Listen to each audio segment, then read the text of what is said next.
حضرت علی رضی اللہ تعالی عنہ، کیا کہنے، آہ نکلی، کس کا جنازہ جا رہا ہے؟ وہ خلیفۃ المسلمین، وہ امیر المومنین جو 22 لاکھ مربع میل کا حکمراں تھا، اور اس نے ہم سنیوں کو وہ درس دیا، اور اہل بیت نبوت کی محبت اگر دیکھنی ہو، اہل بیت اطہار سے محبت کا رنگ دیکھنا ہو، تو حضرت عمر فاروق رضی اللہ تعالیٰ عنہ کی بارگاہ میں چلتے ہیں۔ اس نے محبت سکھائی ہے، اس نے عشق سکھایا ہے، کیسا عشق دیا ہے، کیسے محبت کی جاتی ہے اہل بیت نبوت سے۔ آج لوگ ڈھول تماشا اور طرح طرح کی باتیں کرتے ہیں۔ آئیے، حضرت عمر فاروق رضی اللہ تعالیٰ عنہ ہیں، اور آپ کے ساتھ میں خلفاء اور وزراء بیٹھے ہوئے ہیں، امور سلطنت کے بارے میں تبادلہ خیال ہو رہا ہے۔ آپ نے اپنے بیٹے سے کہا دروازے پر آپ نگرانی کریں، کوئی اندر نہیں آ سکتا ہے۔ امور سلطنت میں آپ مصروف تھے اور لوگوں سے مشورہ فرما رہے تھے۔ اتنے میں حضرت نواسۂ رسول حضرت امام حسن رضی اللہ تعالی عنہ آئے۔ کہا آپ کے بیٹے سے کہ والد محترم کہاں ہے؟ کہا ابا حضور اندر میٹنگ کر رہے ہیں۔ کہا اچھا، تو کہا آپ جا سکتے ہیں، آپ جا سکتے ہیں۔ کہا آپ کیوں نہیں گئے؟ کہا والد محترم نے منع فرمایا ہے کوئی اندر نہ آئے، لیکن آپ جا سکتے ہیں۔ دیکھیے، غیروں کے لیے دروازہ بند تھا، لیکن اہل بیت نبوت کا وہ ستارہ، وہ نور تیری نسل پاک میں ہے، بچہ بچہ نور کا، تو ہے نے نور تیرا سب گھرانہ نور کا۔ امام حسن رضی اللہ تعالیٰ عنہ جو جنتیوں کے سردار ہیں، وہ آتے ہیں۔ آپ کے بیٹے فرماتے ہیں آپ کے لیے دروازہ کھلا ہے، آپ جا سکتے ہیں۔ کہا نہیں، کوئی بات نہیں ہے، کوئی ضروری نہیں ہے، ٹھیک ہے، ظہر کے وقت مسجد میں ملاقات کر لیں گے، بات ہو جائے گی۔ حضرت امام حسن رضی اللہ تعالیٰ عنہ واپس جاتے ہیں، میٹنگ ختم ہوتی ہے، حضرت عمر فاروق رضی اللہ تعالیٰ عنہ باہر نکلتے ہیں۔ کہا کوئی آیا تھا؟ کہا کوئی نہیں۔ کہا حضرت امام حسن آئے تھے۔ اللہ اکبر کبیرہ، کہا وہ آئے تھے، کہا بھیجا کیوں نہیں اندر؟ کہا غیروں کے لیے ہو سکتا ہے دروازہ بند رہے، لیکن وہ نبی کے نواسے ہیں، ان کے لیے دروازہ کھلا ہے، اندر کیوں نہیں بھیجا؟ کہا نہیں، میں نے کہا تھا آپ کے لیے دروازہ کھلا ہوا ہے، لیکن انہوں نے کہا کہ ظہر میں ملاقات کر لیں گے، نماز کے لیے آئیں گے، ہم بھی نماز میں جائیں گے، وہیں ملاقات کر لیں گے۔ اتنا سننا تھا حضرت عمر فاروق رضی اللہ تعالیٰ، محبت دیکھیے، عشق دیکھیے اہل بیت نبوت سے، کہ حضرت عمر فاروق رضی اللہ تعالیٰ عنہ جو 22 لاکھ مربع میل کا حکمراں ہے، جو خلیفۃ المسلمین ہے وقت کا، جو امیر المومنین ہے وقت کا، اس نے انتظار نہیں کیا ظہر کی نماز کا، بلکہ اسی وقت حضرت امام حسن کے دروازے پر جا کے کھڑے ہو کر کے، ہاتھ باندھ کر کے کھڑے ہو گئے۔ حضرت امام حسن رضی اللہ تعالیٰ عنہ آئے، سر جھکا دیا، کہا کیا پیغام ہے نواسۂ رسول؟ کہا کہ آپ آئے تھے، اندر آنا چاہیے۔ کہا نہیں، کوئی بات نہیں۔ کہا کہ کوئی ایسی بات نہیں تھی، کوئی ایسی بات نہیں تھی۔ کہا آپ کو اندر آنا چاہیے تھا۔ کہا کوئی ایسی بات ہی نہیں تھی۔ پھر بعد میں کہا کہ سب کے لیے دروازے بند ہو سکتے ہیں، لیکن آپ کے لیے نہیں، اور اپنی پگڑی اتاری اور کہا اے شہزادے، جو بال ہمارے سفید ہو گئے ہیں یہ آپ کے نانا جان کی عزت کی وجہ سے ہیں، جو آج عزت و وقار ہمیں ملا ہے آپ کے نانا کے در سے ملا ہے، آپ کے نانا جان کے صدقے میں ملا ہے۔ جو کچھ ہوں آج آپ کے نانا جان صلی اللہ علیہ وسلم کے صدقے میں ہوں، آپ کا حکم میرے سر آنکھوں پر ہے۔ یہ اہل بیت نبوت سے کتنا پیار کیا کرتے تھے، کتنی محبت تھی، یہی عشق، وہی رنگ، وہی پیار حضرت عمر فاروق رضی اللہ تعالیٰ عنہ نے ہم سنیوں کو عطا فرمایا۔ اور سن لیجئے، یہ ماہ محرم شریف کا مقدس مہینہ ہے، ڈھول تماشا کے لیے نہیں ہے، لہو لعب کے لیے نہیں ہے، اور یہ خرافات کے لیے نہیں ہے، بلکہ امام حسین سے سچی محبت، نماز روزہ ہم پابندی سے ادا کریں، ان کے نام سے ہم سبیل شربت وغیرہ لگائیں۔ اور ایک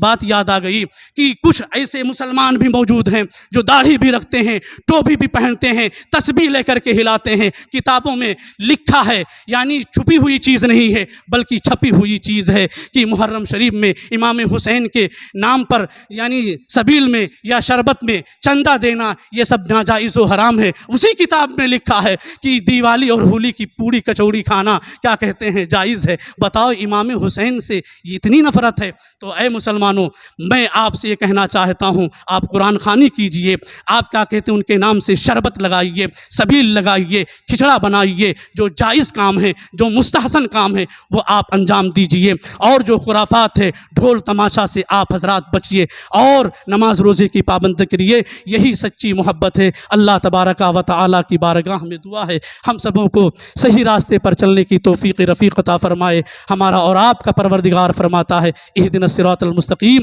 ہمیں سیدھے راستے پر چلا۔